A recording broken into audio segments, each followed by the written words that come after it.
ओम शांति। आप सभी का इस डिवाइन्स पावर्स में बहुत बहुत स्वागत है। जैसे कि हम सभी जानते हैं कि जीवन में कोई भी परिस्थिति जब आती है तो उन परिस्थितियों में ऐसे कई बार महसूस होता है कि बहुत भय लग रहा है, बहुत एंजाइटी फील हो रही है, डिप्रेशन फील हो रहा है, कई बार बहुत ज़्यादा स्ट्रेस महसूस होता है। तो कौन सा एक ऐसा स्थान है जहाँ पर हम अपने आप को बहुत ही सुरक्षित महसूस करते हैं? तो हमें ये उत्तर मिलता है कि वो सबसे ज़्यादा सुरक्षित स्थान है परमात्मा की गोद, परमात्मा की छत्र छाया, परमात्मा का सानिध्य, जहाँ पर हम अपने आप को बहुत ही ज़्यादा सुरक्षित महसूस करते हैं। जैसे कि हमने कई बार देखा है, कछुआ होता है तो कछुए की क्या विशेषता होती है? आपने देखा है कि एक कछुआ है और उसके सामने से एक बहुत बड़ा हाथी आ रहा है या कोई मनुष्य आ रहा है और उसको ज़रा भी कहीं पे भी उसको डेंजर सेंस होता है तो वो क्या करता है? अपनी कर्मेंद्रियों को, अपने ऑर्गन्स को अपने अंदर समेट लेता है। अब उसका जो आउटर शेल है उसके ऊपर से अगर हाथी भी अपना पैर रख के चला जाए या कोई मनुष्य भी पैर रख कर के चला जाए तो कछुए का कोई नुकसान नहीं हो सकता है, क्योंकि उसने अपने ऑर्गन्स को अपने अंदर समेट लिया है, विड्रॉ कर लिया है। ठीक इसी प्रकार से हमारे जीवन में भी कई ऐसी परिस्थितियाँ आती हैं। कई बार हमें डर का सामना करना पड़ता है, कई बार हमें स्ट्रेस का भी सामना करना पड़ता है, लेकिन हम अगर अपने ऑर्गन्स को अंदर ले लें, अर्थात कहने का भाव ये है कि अपने मन और बुद्धि के द्वारा अगर हम अपने आप को आत्मा समझते हैं कि मैं शरीर नहीं लेकिन इस शरीर को चलाने वाली एक शक्ति हूँ, एक आत्मा हूँ, तो ऑटोमेटिक उस डर से हम क्या हो जाते हैं? मुक्त हो जाते हैं। एक छोटा सा उदाहरण आपके साथ शेयर करना चाहूँगी। बहुत समय पहले की बात है।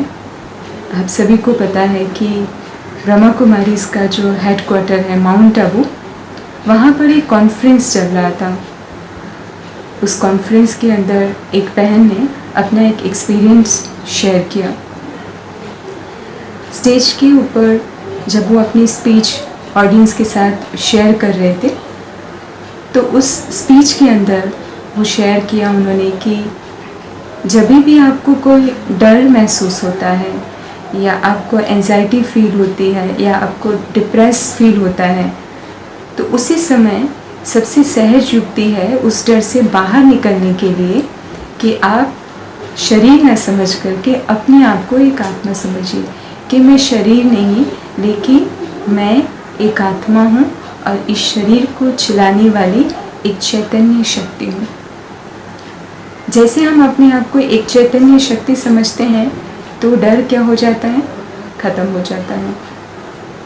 उसी कॉन्फ्रेंस के अंदर एक भाई थे जिनको गेस्ट के रूप में कॉन्फ्रेंस में इनवाइट किया गया था।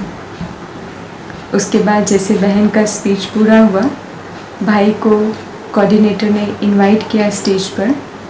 भाई जब स्टेज पर आए और उनको जब बोलने का मौका दिया गया तो अपनी स्पीच के शुरुआत में ही उन्होंने सबसे पहले उन्होंने दीदी को बहुत बहुत थैंक्स कहा कि जब मुझे यहाँ पे इनवाइट किया गया कॉन्फ्रेंस के लिए तो मेरे मन के अंदर एक एंजाइटी था, एक डर था कि पता नहीं मैं अपनी फीलिंग्स, अपने भाव ऑडियंस के साथ शेयर कर पाऊँ नहीं कर पाऊँ।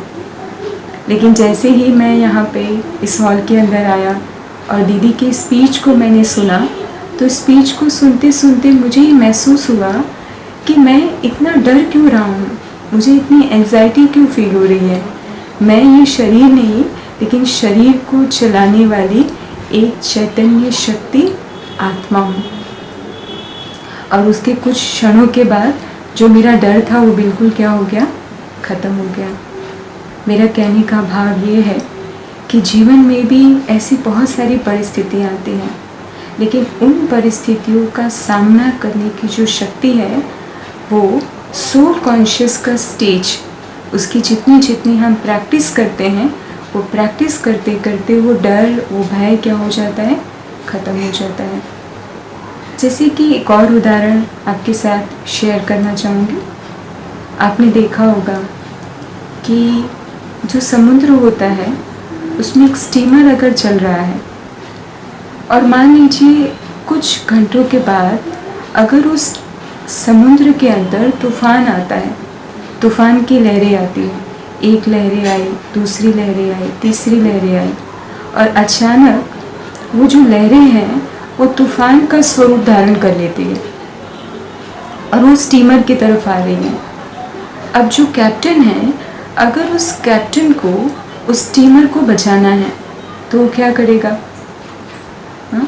हमारे मन में यही उत्तर हमें मिल रहा होगा कि वो क्या करना चाहिए, कैप्टन को अपने स्टीमर को किनारे पर लेकर के आना चाहिए। लेकिन ऐसा नहीं होता है।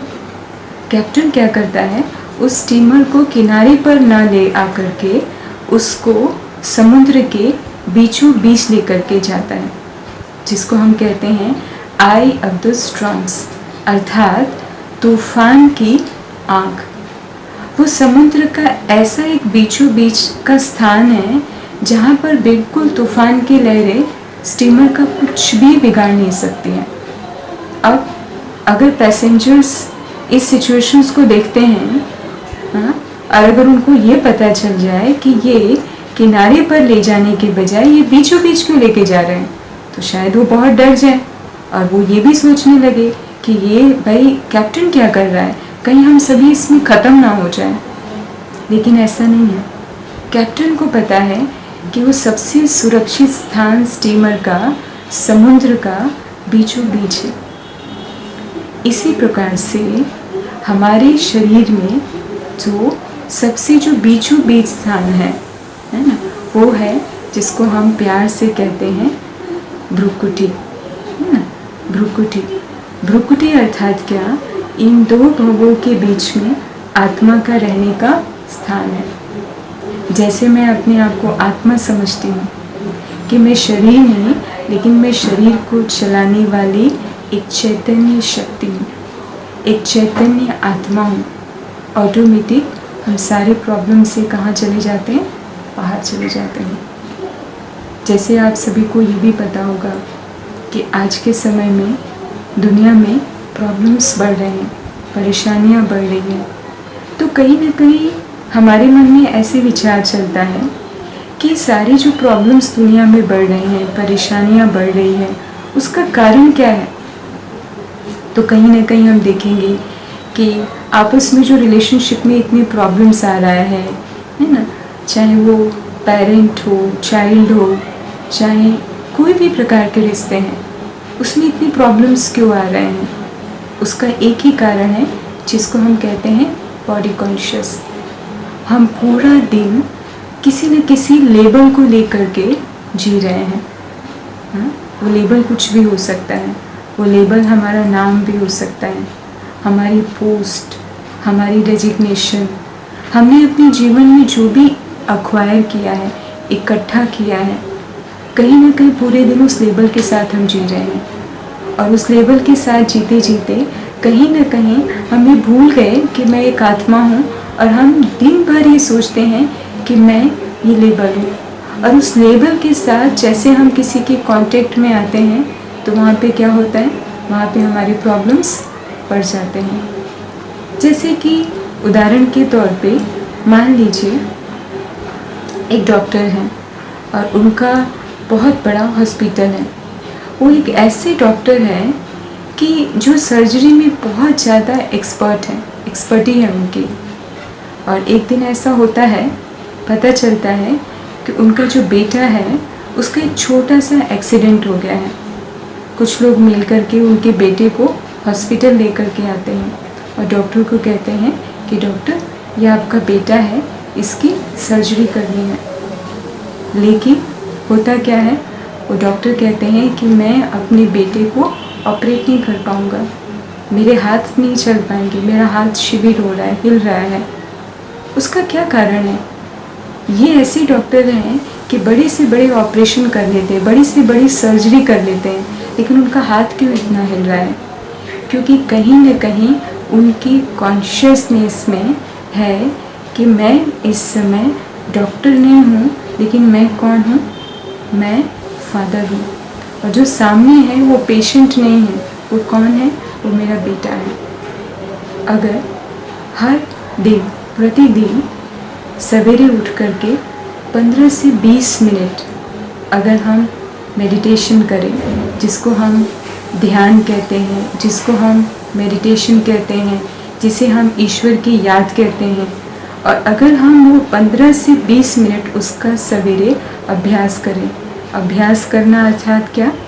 कि अपने मन और बुद्धि को बाहर की परिस्थितियों से कुछ समय के लिए डिटैच करना, व्यक्तियों से डिटैच करना, और व्यक्तियों के साथ साथ उनके व्यवहार से भी अपने आप को डिटैच करना, और डिटैच करके अपने आप को आत्मा समझना और उस परमात्मा के साथ अपने मन और बुद्धि को कनेक्ट करना।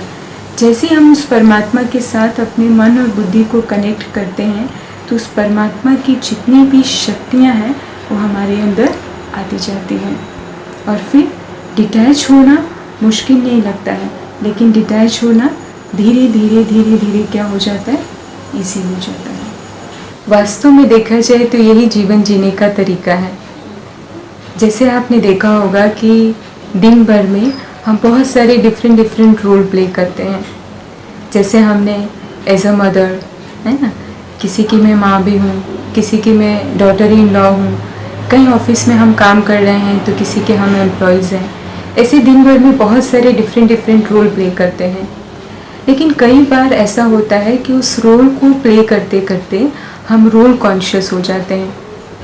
परमात्मा ने यहाँ पे हमें एक बहुत अच्छी टेक्निक, बहुत अच्छी एक विधि समझाई कि उस रोल को प्ले करते करते हमें रोल कॉन्शियस नहीं होना है। जैसे कि प्रतिदिन अगर हम रोज़ सवेरे 15-20 मिनट उठ करके मेडिटेट करते हैं, और उसके साथ साथ बीच बीच में हर 1 घंटे के अंदर 1 मिनट हम पॉज लेते हैं, और पॉज ले करके अपने आप को याद दिलाते हैं कि ये रोल तो मैं नहीं हूँ, लेकिन इस रोल से अलग मैं एक शक्ति हूँ। जैसे उदाहरण के तौर पे अगर मान लीजिए मैं माँ का रोल प्ले कर रही हूँ, और माँ का रोल प्ले करने के पहले जैसे ही मैंने अपने आप को ये समझा कि मैं एक आत्मा हूँ और मैं एक प्रेम स्वरूप आत्मा हूँ और मैं माँ का रोल प्ले कर रही हूँ, तो आपको उस रोल के अंदर प्रेम दिखाई देगा। जैसे कई बार ऐसे भी होता है कि बचपन से ही हम बहुत सारी ऐसी बातें सुनते आए हैं जो हमारे मन के अंदर एक बिलीफ सिस्टम के रूप में बैठा हुआ है। कई लोग दुनिया में ऐसे भी हैं कि जो ये मानते हैं कि डिटैचमेंट अर्थात ऐसा तो नहीं, अगर मैं डिटैचमेंट की प्रैक्टिस करूँगा तो ऐसा ना हो कि मैं अपनी रिस्पॉन्सिबिलिटी से दूर हो जाऊँ, अपने परिवार वालों से दूर हो जाऊँ। तो इससे अच्छा तो ना मुझे स्पिरिचुअलिटी की स्टडी करनी है, ना मुझे मेडिटेशन करना है, क्योंकि अंदर कहीं ना कहीं एक बहुत स्ट्रॉन्ग बिलीफ सिस्टम बैठा है कि मैं कहीं ना कहीं इन सब चीज़ों से दूर ना हो जाऊँ। तो यहाँ पर परमात्मा ने हमें एक बहुत अच्छा ज्ञान दिया। वास्तव में डिटैचमेंट का अर्थ अपने रोल अर्थात अपनी जो रिस्पॉन्सिबिलिटी है उससे दूर भागना नहीं है, लेकिन उसको रोल को प्ले करते हुए भी मैं डिटैचमेंट की अगर प्रैक्टिस करता हूँ तो मैं उस रोल को भी बहुत बेहतर तरीके से हम कर सकते हैं। जैसे कि आपने कई बार देखा होगा और अनुभव भी आपने किया होगा कि कई बार ऐसा होता है, हम अनुभव करते हैं कि जैसे कि अटैचमेंट और डिटैचमेंट, इन दोनों में क्या अंतर है। मान लीजिए अगर मैं अटैच हूँ तो अटैचमेंट का अर्थ यह है कि मेरी मन की स्थिति जो है वो औरों की मन की स्थिति के साथ क्या हो जाती है, कनेक्ट हो जाती है। अर्थात पूरे दिन मेरी मन की स्थिति और उनकी मन की स्थिति एक जैसी हो जाती है। जैसे कि उदाहरण के तौर पे हम इस चीज़ को समझने के लिए एक एग्जांपल मैं आपको दूंगी कि जैसे दो जुड़वा बच्चे हैं और दोनों जुड़वा बच्चे जो हैं अगर एक साथ फिजिकली कनेक्ट हैं तो उनका जीवन कैसे हो जाएगा। उनको एक साथ उठना है, एक साथ बैठना है, एक साथ खाना है, एक साथ सोना है। उनकी लाइफ कितनी अनकंफर्टेबल हो जाएगी। अगर सर्जन सर्जरी करके दोनों बच्चों को फिजिकली अगर अलग कर देता है तो एक सोता है तो दूसरा खेल सकता है, एक खा रहा है तो दूसरा बाहर जा सकता है। उनकी लाइफ बहुत कंफर्टेबल हो जाएगी। इसी प्रकार से जैसे हमने फिजिकल लेवल पे लिया, इसी प्रकार से हम इसको इमोशनल लेवल पे भी ले सकते हैं। इमोशनल लेवल पे अर्थात क्या होता है कि मेरी मन की स्थिति किसी और की मन की स्थिति के साथ क्या हो जाता है, कनेक्ट हो जाता है। जैसे उदाहरण के तौर पे अगर मान लीजिए मैं उदास हूँ तो सामने वाला भी क्या है, उदास है ना। अगर उनको कोई बात बुरी लगती है तो मुझे भी वो बात बुरी लगती है। अगर वो हर्ट हैं तो मैं भी बहुत हर्ट हो जाती हूँ। अर्थात पूरा दिन मेरी मन की स्थिति उनकी मन की स्थिति के आधार से चलता है। तो हमारी लाइफ कैसी हो जाती है, अनकंफर्टेबल हो जाती है। और आपने कई बार महसूस किया होगा, देखा होगा कि अटैचमेंट में हमें कई बार बहुत दुख का भी अनुभव होता है। इसी प्रकार से आपने देखा होगा कि जैसे उदाहरण के तौर पे मान लीजिए एक रास्ता है और उसमें घर के 5 मेंबर वॉक कर रहे हैं। वॉक करते करते वो आगे बढ़ते हैं और जैसे वो आगे बढ़ते हैं तो पता चलता है कि एक व्यक्ति खड्डे में गिर जाता है। तो ऐसा तो नहीं ना कि वो 4 लोग भी मिलकर के ये कहेंगे कि मुझे इनसे बहुत प्यार है तो हम भी इनके साथ खड्डे में गिर जाते हैं। वो क्या करेंगे, वो जो चारों हैं वो मिल करके जो एक अंदर गिरे हुए हैं उनको निकालने की कोशिश करेंगे। इसी प्रकार से हमने ये चीज़ देखा कि हम उनको निकालने की कोशिश करेंगे, हम उनके साथ गिरेंगे नहीं। तो डिटैचमेंट में ये है कि अगर मान लीजिए मेरी मन की स्थिति ठीक है, फॉर एग्ज़ाम्पल अगर सामने वाला उदास है तो मैं खुश हूँ, अगर सामने वाला अशांत है तो मैं शांत हूँ।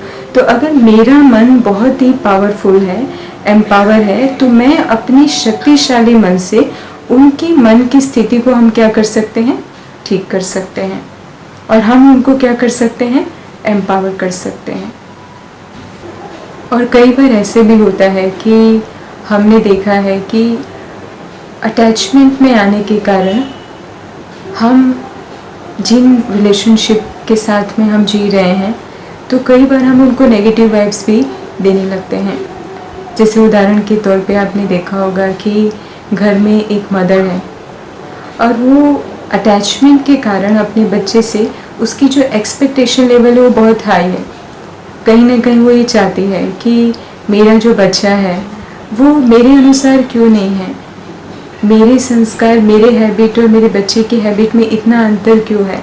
और कहीं ना कहीं अटैचमेंट होने के कारण वो पूरा दिन उसकी एक्टिविटीज़ को नोट करती रहती है। और कई बार आपने देखा होगा कि ऐसे भी होता है कि अगर उसकी एक्टिविटी माँ के अनुसार नहीं होती है तो माँ क्या हो जाती है, बहुत ज़्यादा दुखी हो जाती है। और कई बार जाने अनजाने में आपने देखा होगा कि हम उस बच्चे को एक नेगेटिव वाइब्रेशंस देने लगते हैं। हम कई बार ये सोचने लगते हैं कि ये तो कभी भी सुधर नहीं सकते हैं, ये तो कभी चेंज नहीं हो सकते हैं। तो अपने आप से क्वेश्चन करना है कि जो रिलेशन बहुत ही प्यारा है, बहुत ब्यूटीफुल है, बहुत सुंदर है, तो उनको हम क्या दे रहे हैं, हम उनको कहीं ना कहीं नेगेटिव वाइब्रेशंस दे रहे हैं। और परमात्मा हमें ये बहुत सुंदर टेक्निक सिखाते हैं कि किसी भी आत्मा को अगर हमें एम्पावर करना है, अगर हमें उनको हील करना है, हमें उन्हें ठीक करना है, तो सबसे पहले हमें अपनी मन की स्थिति को एम्पावर करना होगा। अगर मैं अपनी मन की स्थिति को एम्पावर करती हूँ कि नहीं, मैं एक शक्तिशाली आत्मा हूँ, मैं एक प्रेम स्वरूप आत्मा हूँ, और अगर मेरी मन की स्थिति बहुत ही पावरफुल है तो मैं अपने बच्चे को एम्पावर कर सकती हूँ। तो आइए हम सभी इन बातों को लेते हुए, इन अनुभवों को लेते हुए हम एक प्रैक्टिस करते हैं। आज से लेकर के कल तक एक छोटा सा होमवर्क करते हैं। कल दिन भर में बहुत सारी ऐसी परिस्थितियाँ आएंगी जो मेरे अनुसार नहीं होंगी। बहुत सारे लोगों के बिहेवियर ऐसे होंगे जिसको हम फेस करेंगे, लेकिन उनकी बिहेवियर मेरे अनुसार नहीं होगी। तो अपनी मन की स्थिति को हम कैसे बनाएंगे? तो उन सब बातों को लेते हुए हम एक छोटा सा एक मेडिटेशंस की प्रैक्टिस करते हैं। इस प्रैक्टिस के अंदर हमें अपनी मन की स्थिति को एम्पावर करना है। और जैसे जैसे हम अपनी मन की स्थिति को एम्पावर करते हैं तो परिस्थितियाँ भले कैसे भी हो, लोगों के बिहेवियर कैसे भी हो, लेकिन वो हमारे ऊपर हावी नहीं होते हैं।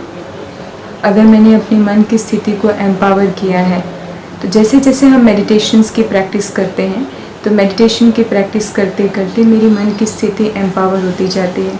तो परिस्थिति भले कितनी भी बड़ी हो, व्यक्तियों का बिहेवियर भी कितना डिफरेंट हो, लेकिन वो धीरे धीरे नीचे होने लगता है, क्योंकि मेरी मन की जो स्थिति है वो धीरे धीरे एम्पावर हो रही है। तो हम एक छोटा सा अभ्यास करेंगे और उस अभ्यास के अंदर हम अपनी मन और बुद्धि की तार उस परमात्मा के साथ, उस ईश्वर के साथ कनेक्ट करने की कोशिश करेंगे। तो चले हम 2 मिनट परमात्मा के साथ अपनी मन और बुद्धि की तार को जोड़ते हैं। कुछ पलों के लिए अपनी मन और बुद्धि को चारों तरफ से डिटैच कर ले।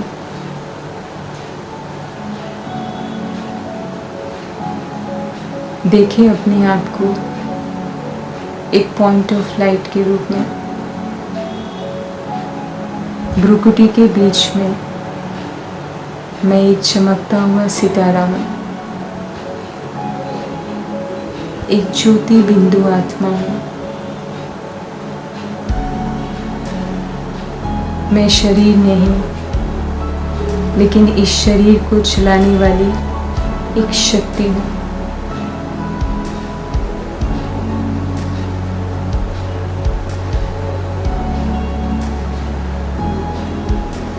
देखिए अपने मन के विचारों को,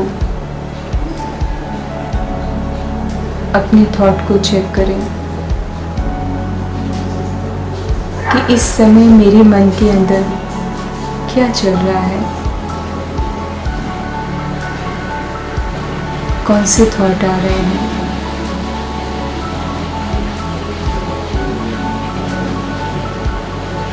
चेक करें।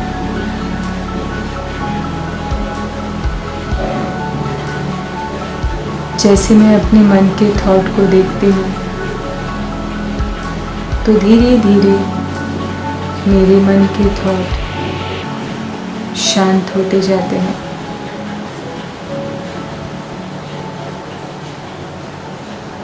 मैं ये थॉट नहीं हूँ, ये थॉट को भी चलाने वाली एक शक्ति हूँ।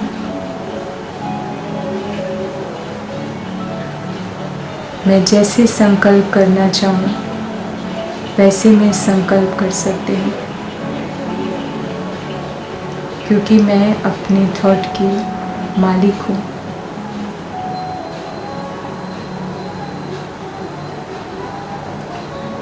कुछ समय के लिए महसूस करें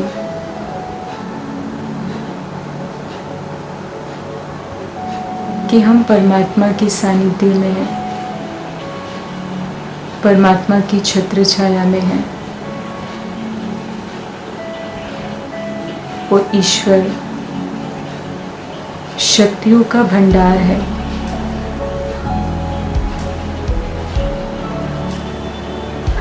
जैसे बारिश होती है तो बारिश की बूंदें पूरे शरीर को शांत कर देता है, ठंडक देता है। ऐसे महसूस करें कि परमात्मा की शक्तियों की वर्षा हो रही है।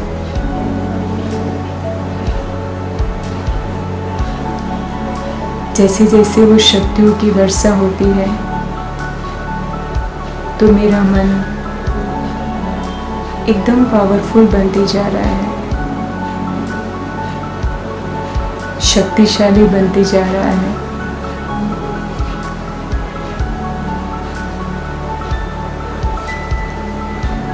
मैं ये महसूस कर रही हूँ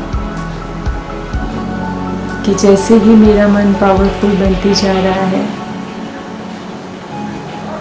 वैसे ही दूसरों को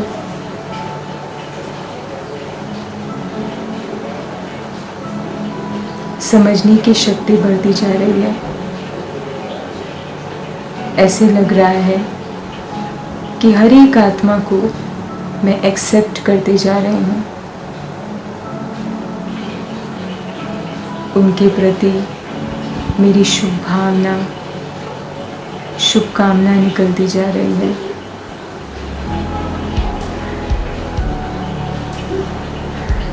परिस्थितियों को भी एक्सेप्ट करने की ताकत मेरे अंदर आ रही है।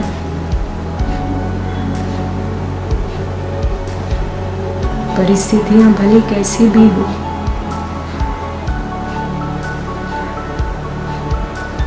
लेकिन मैं आत्मा इतनी पावरफुल होती जा रही हूँ कि ऐसे महसूस हो रहा है कि वो परिस्थिति नहीं है, लेकिन वो परिस्थिति मेरे लिए जैसे कि एक अपॉर्चुनिटी है।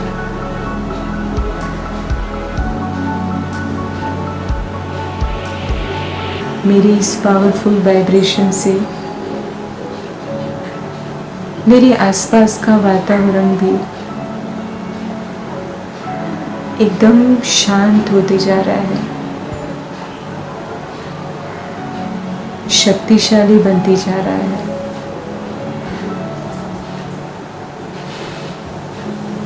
साथ साथ में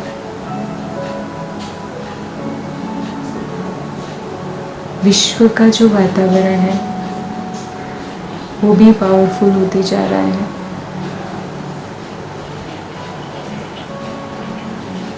ऐसे महसूस हो रहा है कि वो शक्तियों का भंडार परमात्मा जिससे मैं ले रही हूँ वो पूरे विश्व में फैलते जा रहा है।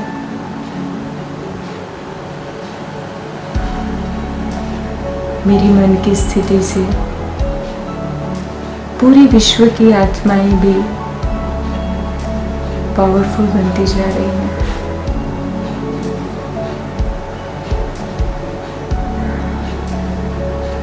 उनके अंदर भी स्वीकार करने की भावना क्रिएट हो रही है।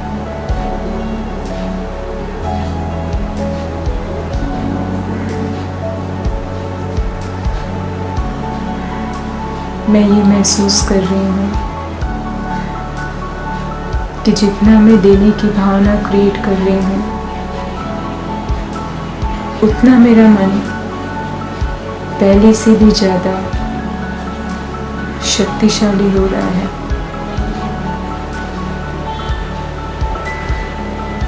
साथ साथ में बहुत हल्कापन भी महसूस हो रहा है।